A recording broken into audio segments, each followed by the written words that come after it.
Here we go. Things are playing me up today.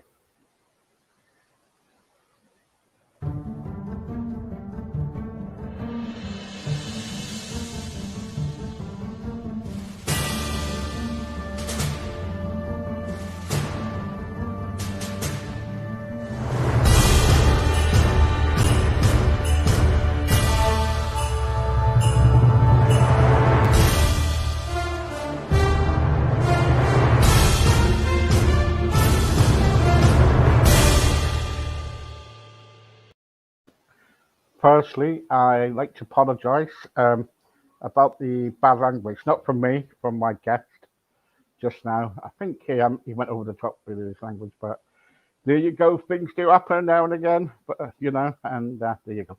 But I tell you what, I've got a wonderful lady now, Pauline Vallance. She's been with us now nearly. I was counting the months the other day. It was around about nearly 7 months, Pauline. Wow. Where does the time go? Where does time go? Yeah, and if you ever watched Pauline before, she is really, really good on the art and really good. How are you? Are you all right? Not too bad. Yeah, not too bad. The weather's quite nice up here. Well, it was a bit grey up here today, but really warm. Yeah, and I had a nice wee break in Northumberland a couple of weeks ago, so that was really nice. Just trying to catch up with people now that we can, but trying not to do too much at once. It's just, a kind of balancing act just now, isn't it? But Yep, I yeah, saw okay. you. I saw you the other day on Facebook, gigging away there on Facebook. You love that, don't you? Yeah, I do. And that was I was playing at a wedding, and that was my first one in ages. And then I also had a wee kind of informal get together with some musician friends. So again, for the first time in a long time, I'm just kind of trying to catch up with all these things. It's yeah, and then you realise how much you've missed it. It's Yeah. been What I strange. thought, what I thought we'd do today is as you usually play some music, so we'll do that as well. Hmm. But there's a few people I got on here who wants to love to ask you some questions. So we start with the first one. Hi, Hmm. Pauline. How long have you been? How long? Sorry. Hi, Pauline. I am new. How long have you been playing the harp, and is it easy? Yes, I get asked that quite a lot. You Now I've do, been don't you? playing. I keep forgetting to add on a year each time, but I think I've been playing for about 14 years now. I played other instruments first, and I did study music many years ago. But about 14 years ago, there was a local group set up to teach people the harp or the clarsach, the kind of Celtic harp, which is what I play, and and they provided the harps as well. So that was a really good way of getting going. So I went along to the group and started, but then I really started messing around myself quite a lot. And what I really liked about it was it started me writing songs. I found it quite an inspirational instrument.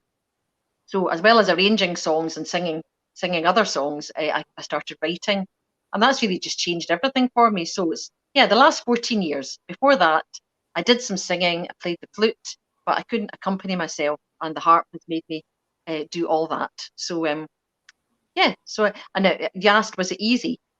It's a hard question to answer because some people find certain instruments easier than others.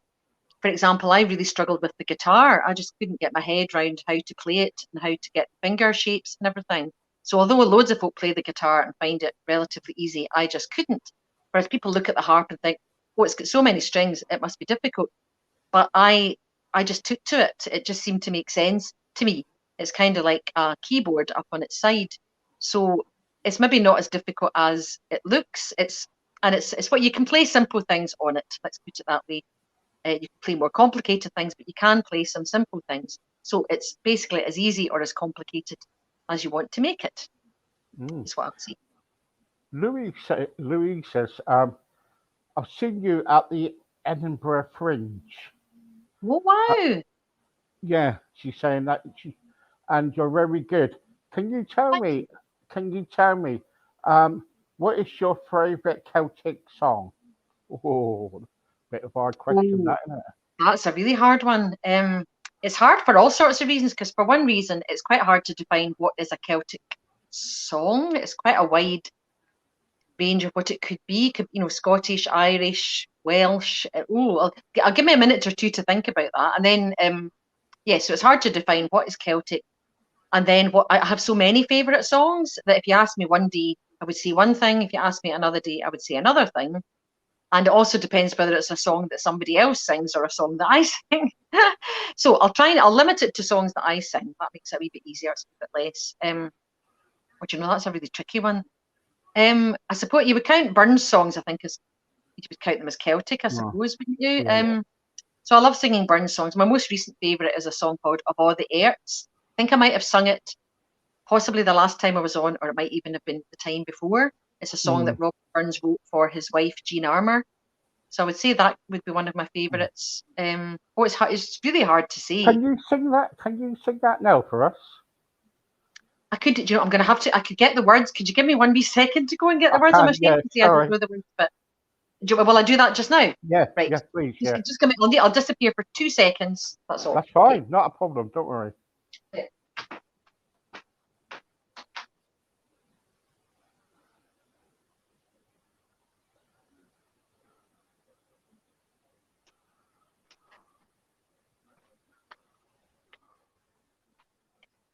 Okay, and now I'm back, and I do have my words. Brilliant. Sorry about that.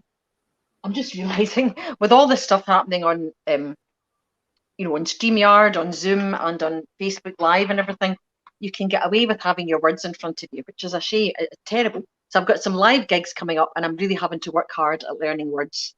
So I will do this song for you now. I'll need to try and learn these words. So this is Of All the Airts by Robert Burns.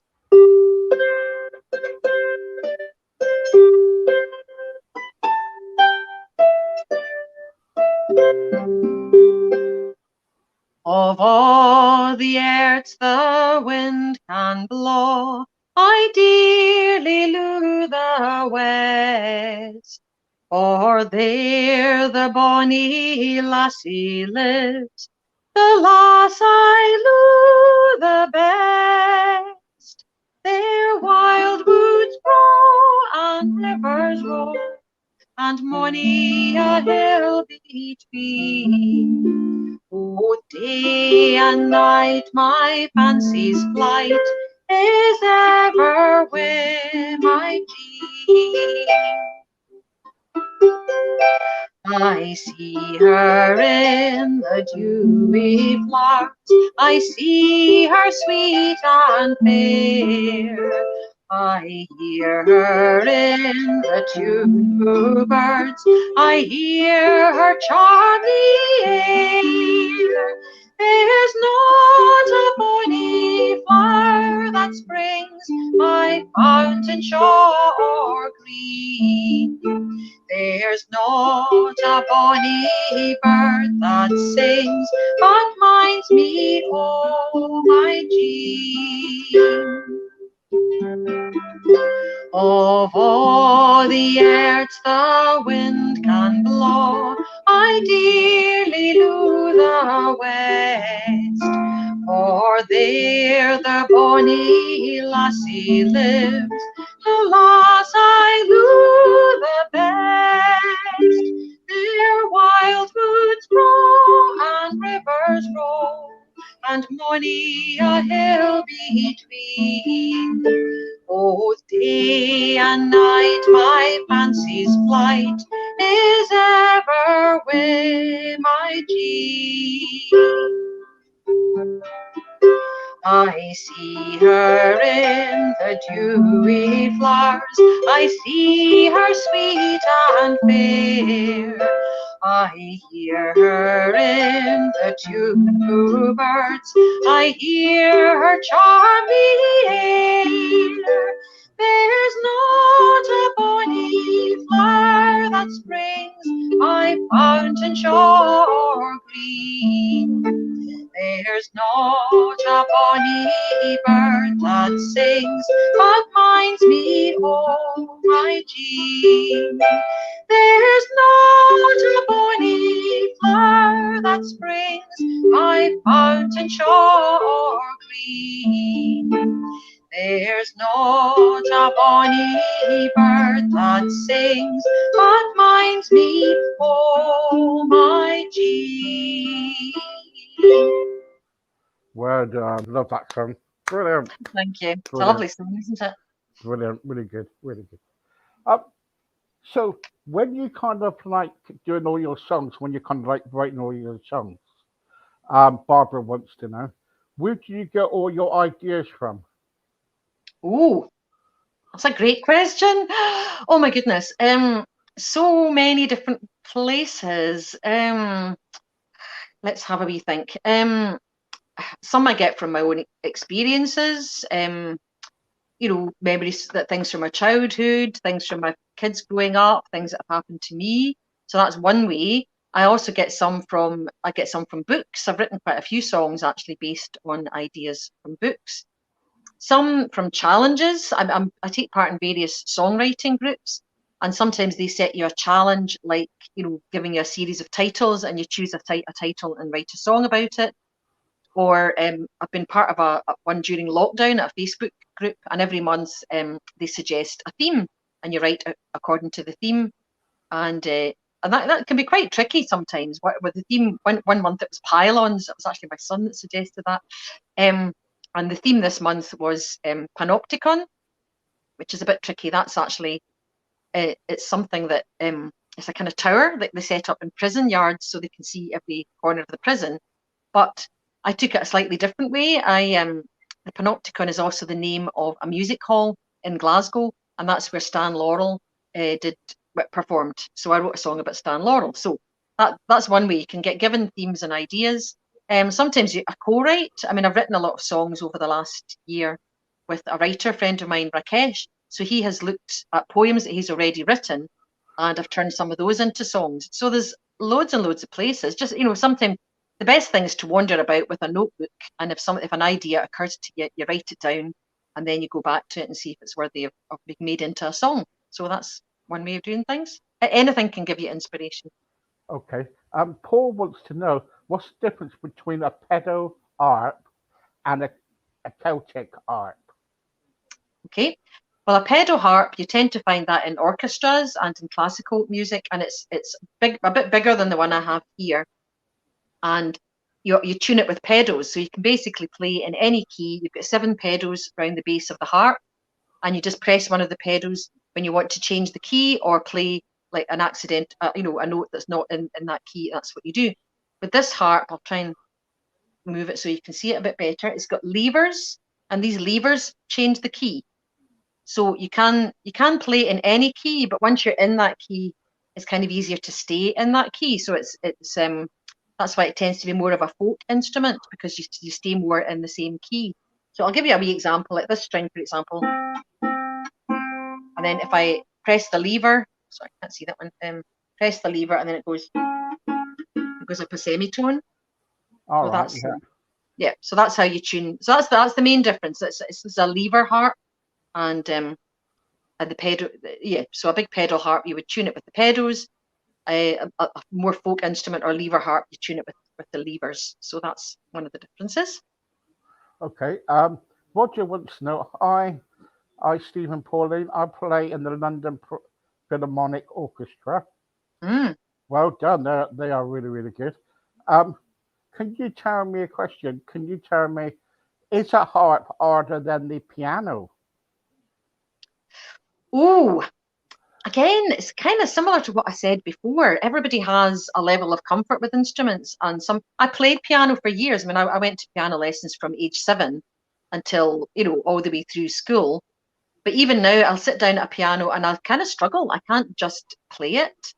It doesn't sit naturally with me, and I don't know why. So I personally find the harp easier, but not everybody might find that. It's a lot to do with physical things as well. It's some people you're more comfortable with some instruments physically than others, and I really like the act of putting my arms round a harp.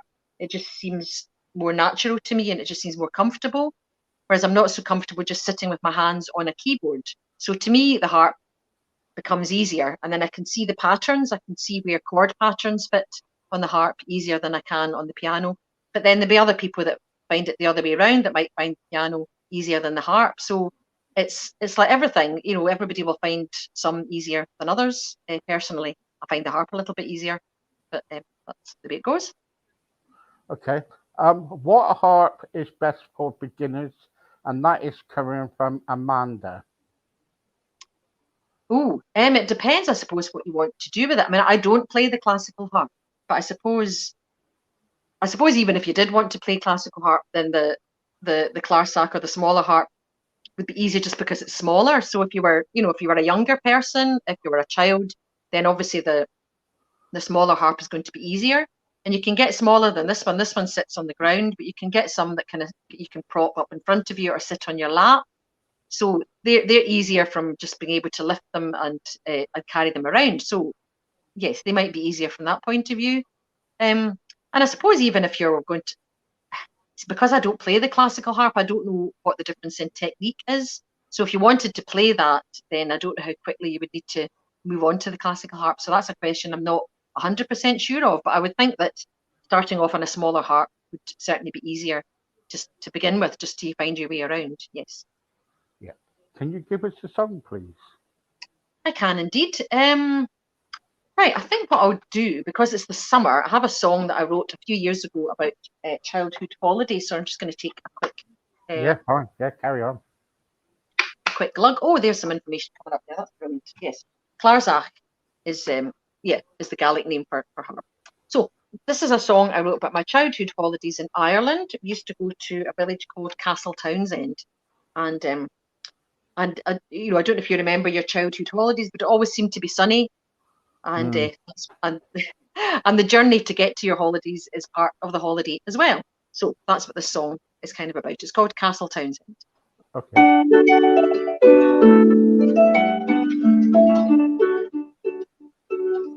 Loading up the car, we felt excitement was high. Surrounded by our favourite toys, the miles and miles went by.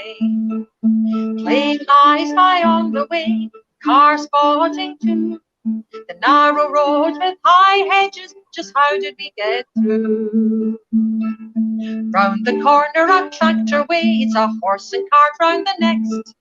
Are we nearly there yet? We'll try not to get past. For the sun was always shining and the sea was always blue. For the sun was always shining and the sea was always blue.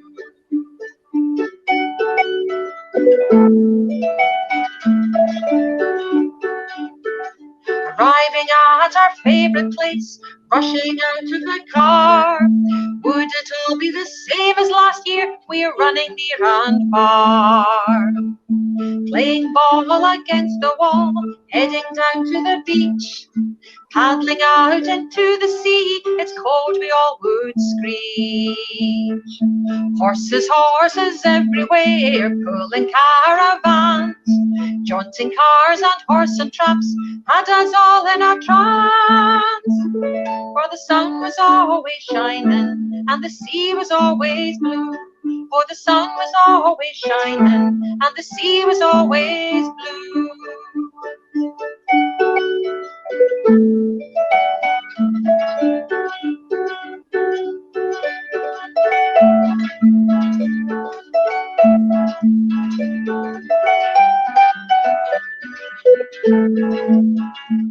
We don't remember the rainy days or times that we were bored. Monopoly games that caused lots of fights over how they were scored. For the sun was always shining and the sea was always blue. For the sun was always shining and the sea was always blue.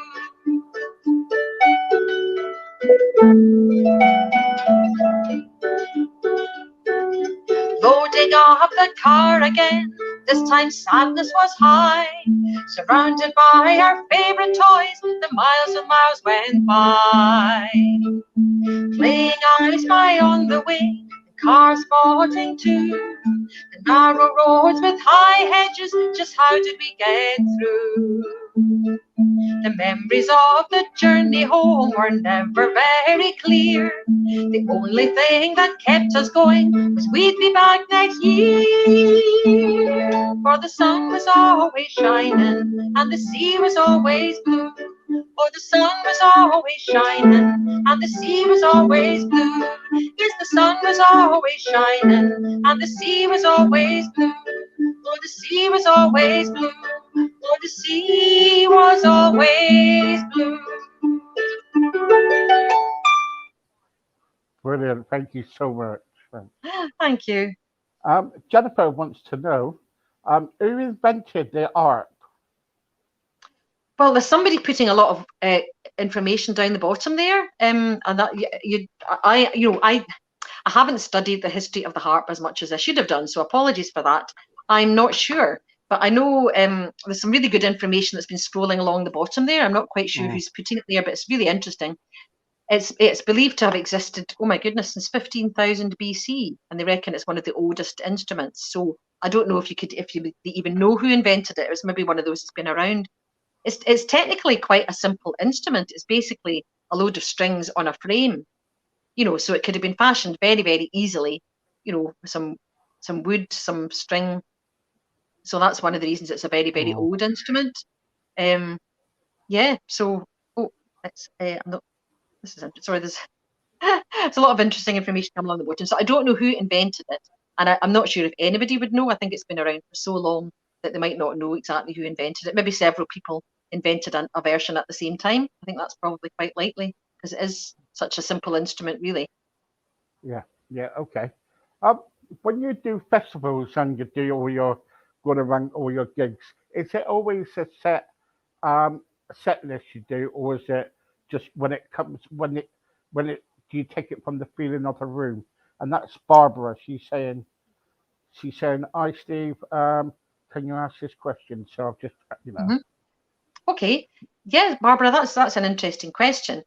I normally would have a set list. It would, again, depending on the length of the set, because it's good to be a wee bit organised and to have it organised in terms of maybe faster numbers, slower numbers, contrasting keys, contrasting atmosphere. I try and vary things during the set list. So I would normally have a bit of a list, but there is also room for going with the flow. So I might be halfway through a song, or somebody might make a comment, and I think, oh, well, okay, it might be nice to do this song, which would tie in with that.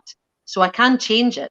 If I'm just doing maybe 2 or 3 songs, then I might have an idea what I want to do, but I can just turn up and decide on the mood of the room. So a bit of both. But for a long set, you would certainly have a framework and a set list just to make sure there's a bit of variety and that the set list flows. I wouldn't want to just go totally by the feeling of the moment, because it might not be balanced enough. But I'm certainly happy to be quite flexible. If I have the songs at my fingertips and the words in my memory. Yeah. Neil saying, "Great playing." Oh, thank you very much. Yeah. Can you do us another song, please? I can. Now, what I can do now is the next one I've got up here is one that I was talking about some of the inspiration. I was talking about some of the songwriting challenges, and I said that I've just written a song about Stan Laurel. So I could do that for you now, but the difference between this song, because I wanted to change the atmosphere of the song, and I actually have done a piano accompaniment to it. I pre-recorded it. I didn't want to play the piano live because I think it doesn't turn out very well on StreamYard or any other platforms. Yeah, okay. I pre-recorded the piano part, so if you want, I could do that for you now. Yes, will I try that? Yep. So I just need to check that the volume's at the right level. Yes, it's at the right level. That's good. So I need to set up this. I've got a wee speaker here. I hope you can hear the piano sound. But anyway, yes. So this is my song. It's called "The Man with the Laughing Eyes," and it's my tribute to. Once I find it, here we go. It's my tribute to Stan Laurel. So here we go. Hopefully this will play and hopefully you'll hear it. Oh, okay. Sorry. Yeah, sorry. It's I don't know. It's about to start, I think. Here we go.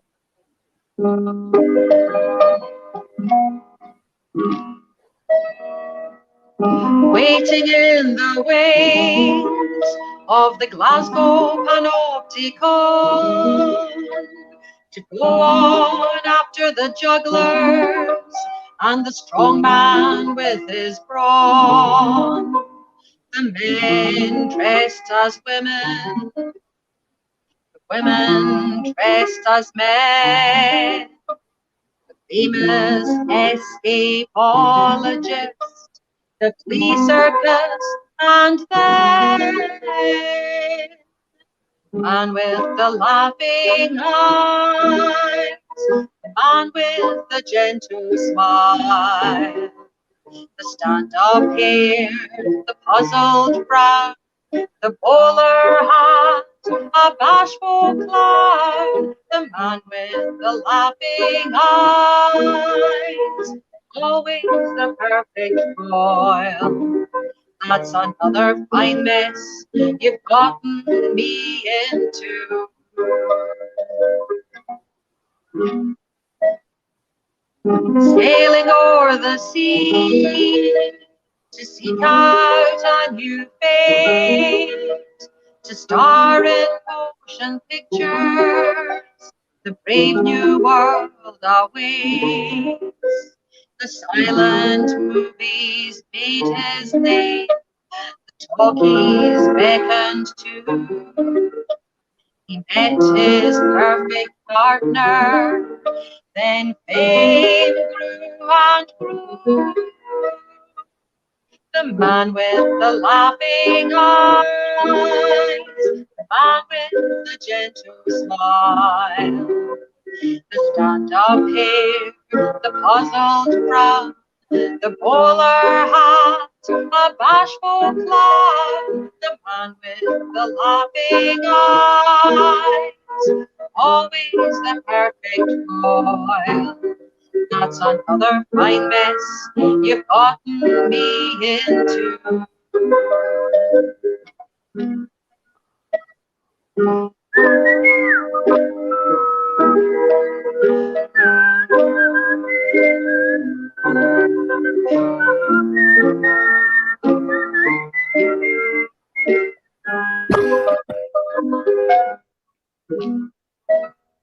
Moving pianos and traveling way out west, he said, you can take a horse to water, but a pencil must be lent.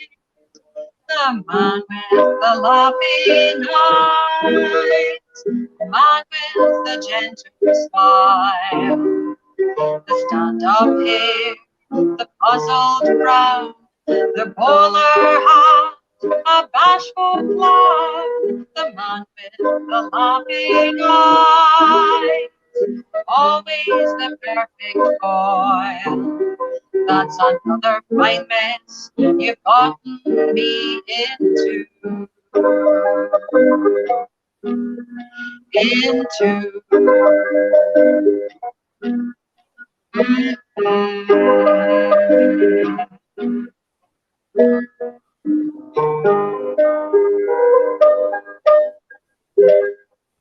Brilliant. Well done.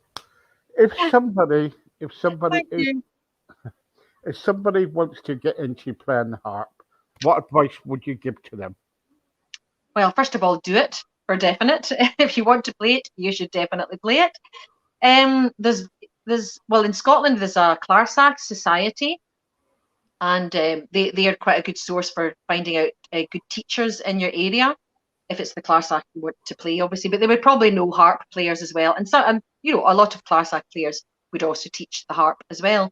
So even if you're not in Scotland, I don't know if they've got a branch in England, but you could certainly contact the Clarsach Society, and they would have contacts all over the place. So that's a good way of finding a teacher. But yes, the answer is just to go for it. Some festivals have workshops. Come and try workshops where you can try out playing and see if you're comfortable enough playing it. So I would suggest that as well.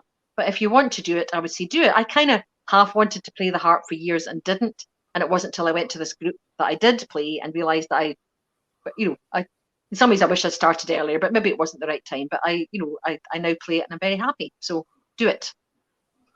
Thank you. Pauline, thank you very much for joining us once again. It goes so quick when you come on. It does.